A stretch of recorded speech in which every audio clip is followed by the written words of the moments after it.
Moïse regarda çà et là, et voyant qu'il n'y avait personne, il tua l'Égyptien, Exode 11-12. Est-ce là une façon de faire digne de Dieu? Ceci est-il compatible avec la vocation céleste? Certes non. Lorsque l'Éternel fit sortir Israël hors d'Égypte, ce fut à bras étendus et avec puissance, de sorte que les Égyptiens, se prosternant devant Moïse, le supplièrent de s'éloigner.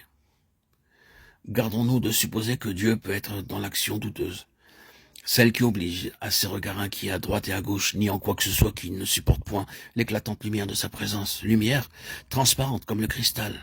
Attention aux moyens employés pour obtenir de l'argent pour les œuvres. Attention aux moyens employés pour gagner des âmes. Moïse eut certainement le sentiment d'avoir mal agi. Nous pouvons facilement supposer qu'il ne goûta point un paisible repos au cours de la nuit qui suivit, et qu'il comprit l'erreur de son acte.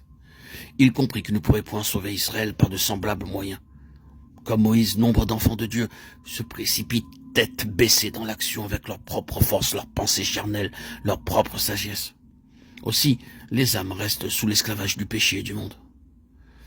Les efforts malheureux de ces ouvriers téméraires qui vont, sans avoir été envoyés, font songer aux enfants essayant de vider l'océan avec une cuillère.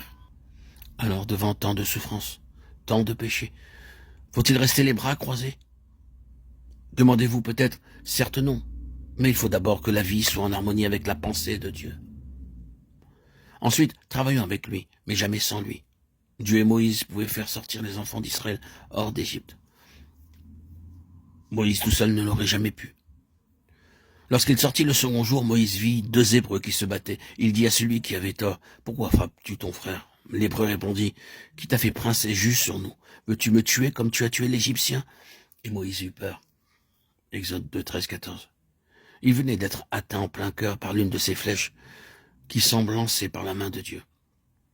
Il est dur de s'entendre traiter de la sorte par ceux-là même qu'on veut secourir. Et cependant, nous devrions rechercher ces rudes vérités plutôt que de les craindre.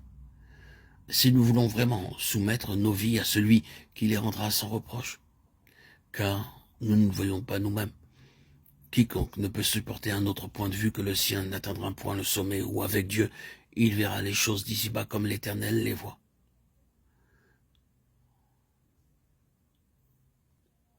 Si Moïse s'était justifié à ses propres yeux du maître de l'Égyptien, ce fut pour lui un dur réveil.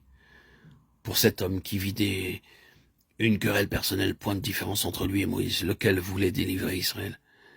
C'est que les autres voient les moyens employés, moyens charnels ou mondains, et ils ne discernent pas l'idéal poursuivi. Permettrons-nous que le mal entacle notre action? Nous qui sommes exhortés à nous abstenir de toute apparence de mal, et à rechercher ce qui est honorable.